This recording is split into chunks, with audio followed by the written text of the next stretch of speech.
kita mau OTW jalan ke keraton. Keep on watching.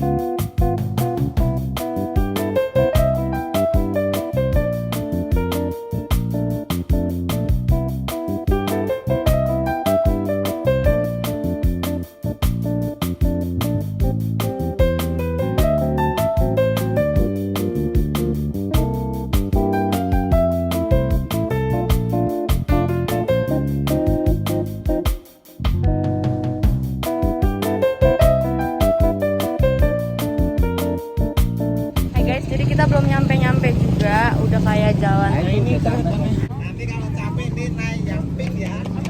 Ih gemes, guys lihat guys ada yang warna pink. Fun fact, karena jarak antara bus stop dengan keraton yang bisa dibilang tidak terlalu dekat, jadi daripada panas-panasan, kalian bisa banget buat naik dan cobain kendaraan ini karena mudah dicari. Dia sangat tersebar di dekat-dekat keraton. Pak, ini namanya apaan sih, Pak? Ini mana? Ini nama kendaraannya apa? Bentor. Ini kan pernah viral. Oh, pernah Pakai viral. video klip Lihat, ini. warnanya pink. Ya. Ntar ya Pak, pulang ya Pak. Oke. Kita tunggu. Nah, teman-teman yang mau masuk ke keraton, jangan lupa untuk gelangin si tiketnya di tangan kalian.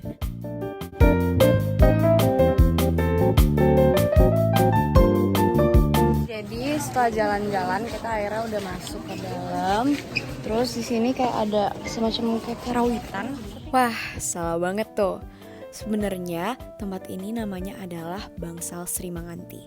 Sri yang artinya raja dan Manganti yang artinya menanti.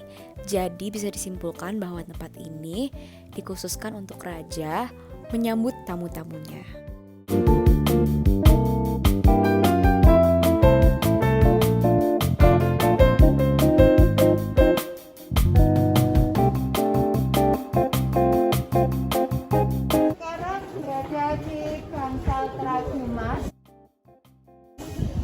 Ini bangunan baru karena aslinya roboh kena gempa tahun 2006 dan dipugar kembali tahun 2010. Nah di depan kita ini ada gamelan lagi, tapi ini namanya gamelan Sekati. Mungkin pernah melihat di TV ada upacara sekaten di Yogyakarta yang digunakan gamelan Sekati. Ini umurnya sudah 500 tahun karena berasal dari Kerajaan Demak, kerajaan Islam pertama di Jawa abad ke-15. Nah, gamelan ini dibunyikan setahun sekali pada upacara Grebeg Maulud. Nah, nanti dibersihkan, kemudian dibawa ke masjid besar di sebelah alun-alun Citara. Lalu di belakang itu ada kotak-kotak, yaitu untuk menyimpan wayang, ada wayang golek, wayang kulit, disimpan di sana. Di belakangnya lagi ada gamelan lagi. Lalu yang di sana itu juga ada gamelan kecil-kecil, biasanya dipakai oleh putra-putri sultan. Sampai di sini ada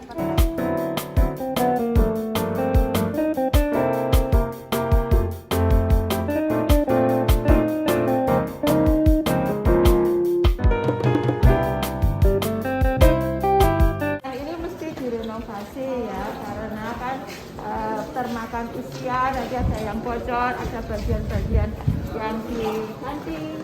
Kemudian pada masa Sultan ke-8 sekitar tahun 1921 sampai 1939 beliau banyak mengadakan renovasi, juga mendirikan bangunan-bangunan baru. Jadi di sini ada panah gitu, jalur evakuasi. Tujuannya kalau misalkan terjadi gempa, kita bisa ngevakuasi diri kita lebih cepat karena di sini memang banyak terjadi gempa. Makanya tadi ibunya bilang banyak dilakukan renovasi karena bangunan-bangunannya pernah sedikit rusak karena terkena bencana gempa. Di sini ibunya lagi coba buat kasih tahu ke kita gimana sih cara bunyiin si kentongan. Selain kentongan juga ada yang namanya gong. Nah, gong ini tuh sudah ada dari zaman Kerajaan Demak. Hai Habib. Jadi tempat selanjutnya bisa dikatakan sebagai bangsalnya pangeran. Tetapi karena sultan yang sekarang tidak memiliki putra sama sekali, alih-alih ditempati, tempat ini malah dikosongkan, bahkan dialih fungsikan. Pasalrian ini kosong. Nah, setiap hari Minggu itu ada latihan tari jam 10 sampai jam 12. Ya, bangunan seperti biasa seperti itu. Lalu di pojok sana itu untuk private school yang Putra Sultan Kedua. Di sana ada patungnya. Ini buat tariannya, Bu? Iya, ini untuk latihan tari kalau hari Minggu. Nah, kadang-kadang juga ada pawiatan. Pawiatan itu diklat tentang keraton. Nah, kalau di Jakarta, Sekarang kita lagi di tempat baru lagi. Tadi kan kita udah ke rumahnya anaknya Sultan. Sekarang ini bener-bener bangunan yang berbeda dari yang tadi kita temuin. Lapisannya beneran gold, banyak chandeliernya. Terus yaudah, stay tuned bro.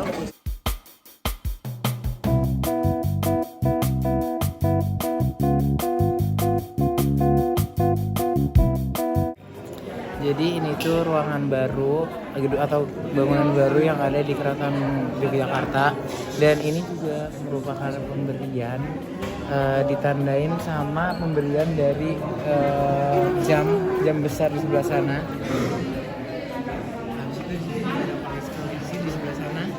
Ini di bagian atasnya bisa kesini dulu. Ini bocah pakai belangkon. Ya. Di sebelah situ bisa kita lihat ada meja tulis dari Sri Sultan Hamengkubuwono ke-9. Ini diperkirakan ada atau dimasukin di sini pada tahun 1992 waktu itu adalah keraton tinggalannya. Di sebelah sini kita lihat ada meja sama kursi yang biasanya suka dipakai buat Sri Sultan atau Sultannya duduk dan membahas sesuatu bersama orang-orang yang penting, membahas tentang masyarakatan, tentang perekonomian segala macam. Sini ada banyak penghargaan yang dipajang di kayak lemari kaca.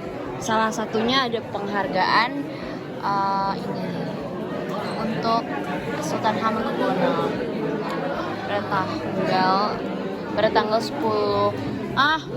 pada tanggal 10 November 1955. Terus di sini ada medali yang diamankan di dalam lemari kaca. Ini juga ada lagi piagam dari Presiden Republik Indonesia pada tahun 1973 pada saat masa pemerintahannya Presiden Soekarno. Ruang ini berkaitan dengan aktivitas beliau sejak umur 4 tahun sampai wafat. Sejak umur 4 tahun beliau sudah tinggal di luar tembok keraton, dititipkan di keluarga Muldur, kepala sekolah warga negara Belanda yang tinggal di Indonesia. Maksudnya agar beliau mandiri juga dekat dengan rakyat. Kegiatan olahraga. Kemudian di sana dengan temannya dari Belanda kegiatan pramuka. Nah ini yang di sini, ini beliau waktu disunat.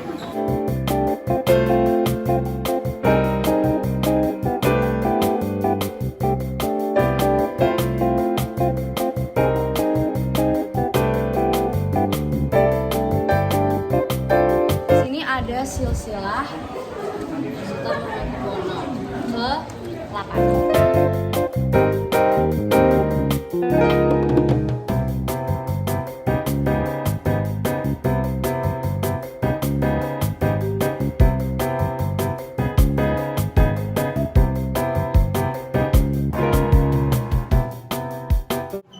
Ada baju kemiliterannya Sultan Hamengkubuwono ke-9.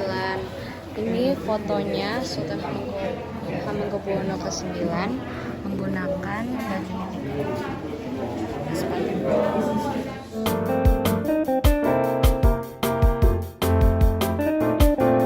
Selanjutnya ada piagam-piagam penghargaan dari Presiden Republik Indonesia contohnya, dan ada banyak penghargaan lainnya dalam bentuk misalnya di sana, terus ada dalam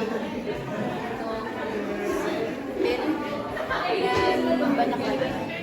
Jadi ini ada peninggalan dari di keraton ini.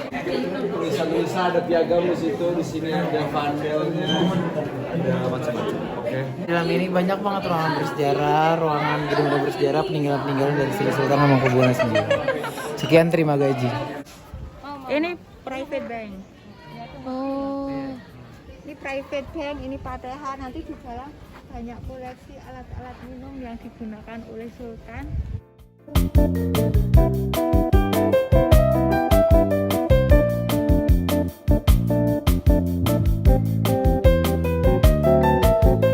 Ya, kita sekarang berada di Patehan.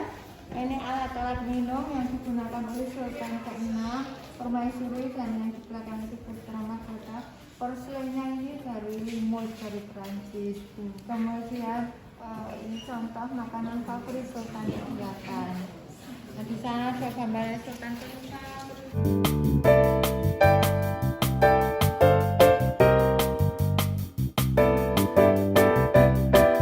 Yang hijau ini dari Jerman, lalu di sana ada tempat cerutu dari Belanda. Kemudian yang cangkir-cangkir yang warnanya pink sama kuning, kemudian yang kembang-kembang itu dulu dipakai oleh putra-putri Sultan ke-9. Nah, di sini ada contoh jamuan makan kenegaraan. Wow. Karena 2 tahun yang lalu ada pameran namanya Boja Kerama.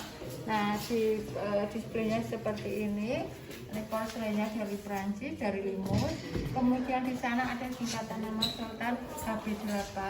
Yang di dalam foto itu juga HB8 dengan tamunya dari Belanda. Nah, di Yogyakarta ini juga terkenal karena lesehannya ya. Jadi waktu ada pameran 2 tahun yang lalu, di sini yang tata cara makan internasional, yang di ruang sana yang lokal. Tapi sayangnya di sana sudah dibubrah, namanya apa? Ditutup. Kalau Jawa namanya udah dibubrah. Kompleks keputraan, kompleks tempat tinggal Sultan. Nah, gedung yang dibalik sana itu namanya Prodoyeksa untuk menyimpan pusaka-pusaka keraton. Nah, Ibu, aku mau nanya, kenapa Ibu tahan nggak pakai sepatu? Kan panas. Karena peraturan. Saya harus cari nafkah untuk anak-anak saya. Tapi apa nggak panas, Bu? Jadi kalau pemandu wisata itu memakai pakaian Jawa seperti ini hanya 2 kali dalam 1 minggu, hari Selasa dan Kamis. Selebihnya kita memakai seragam, juga memakai sepatu. Nah, kalau menjadi pegawai keraton itu harus taat peraturan. Istilahnya kalau Jawa itu sendika dawuh. Apa yang yang menjadi peraturan ya kita harus ikut. Walaupun panas ya lari-lari sedikit tidak apa-apa. Berapa tahun nih, Bu? Ya, Jadi pemandu wasit bisa. saya itu dari tahun 80. Lama banget dong. Dari zaman Sultan Iya. 9. Wow. Dulu saya setiap hari di sini. Terus tahun 91 sampai 2001 saya ini part timer karena mendapatkan pekerjaan di kantor. Nah, saya part timer Sabtu sama Minggu. Nah, setelah saya pensiun, saya mengajukan diri untuk menjadi pegawai di sini yang datang setiap hari. Alasannya kenapa? Karena saya di sini itu senang ketemu dengan banyak orang dari seluruh dunia. Nah, saya juga karena latar belakangnya dulu pendidikannya dari bahasa. Jadi bahasa itu kan keterampilan. Kalau tidak dipakai nanti lupa. Nah, kebetulan dari pihak keraton berbaik hati mengizinkan saya untuk full time, part time, nah sekarang full time. Iya. Keprajan, ada abdi dalam Punokawan. Kalau abdi dalam keprajan itu beliau yang pensiunan pegawai negeri yang ingin melestarikan budaya. Jadi beliau Habis pensiun ke sini. Ya, ada yang profesor, ada yang dokter, ada yang mantan camat, bupati, itu aja. Di sini. Tapi ada yang biasa juga, yang biasa itu namanya Punokawan. Itu kalau di pegawai negeri yang tingkat caraka. Kalau yang keprajan kan dari golongannya udah 3A karena kan S1 ya kan gitu. Berarti jabatan nggak bisa ngehalangin kita buat ngelestariin Ya budaya. pokoknya kita mau. Nah, walaupun profesor, walaupun mantan bupati sama datang ke sini ya harus nyeker. Nah, di sini ibunya ngasih pesan buat kita semua supaya bisa dipraktikkan di kehidupan sehari-hari. Budaya sama agama tidak boleh disamakan, nanti ada benturan. Budaya ya udah budaya aja. Mana yang baik kita ambil, yang tidak baik kita ambil. Candi-candi suka ketemu kayak gini di pintu besar. Oh iya bagus banget nih ngeliat. Terus di depan sana itu bagian pertama untuk penobatan sultan. Kalau dulu pengadilan itu dari sultan pertama sampai kelima itu masih diambil sultan. Setelah sultan keenam itu diambil pihak Belanda. Ibu, makasih ya Bu udah bantuin kita. Ibu juga sukses selalu, sehat selalu ya Ibu. Jangan kena COVID. Amin. Ntar kalau aku ke Jogja lagi, semoga kita ketemu lagi. Terima kasih Ibu Rini telah membantu kami dalam pemanduan tur di Keraton Jogja. Sampai ketemu. Sebelum itu masih dipakai sama. Sebelum itu Jadi sekarang kita mau beli oleh-oleh. Di sini ada banyak banget oleh-olehnya. Tadi kan kita pas datang mau beli, tapi kita juga harus ingat waktu. Jadi karena sekarang kita udah selesai tur di keratonnya, kita boleh beli oleh. Ya gue buku banyak banget. Ya gue banyak banget. Gue bingung cara bawa. Ya udahlah. Nanti kita ketemu teman. Wow. Guys, kita menerobos. Bapak ini nama kendaraannya apa? Oh, becak motor. Jogja. Oh, becak motor. Becak motor. Dadah Bapak, sampai ketemu Bapak sehat-sehat ya Pak.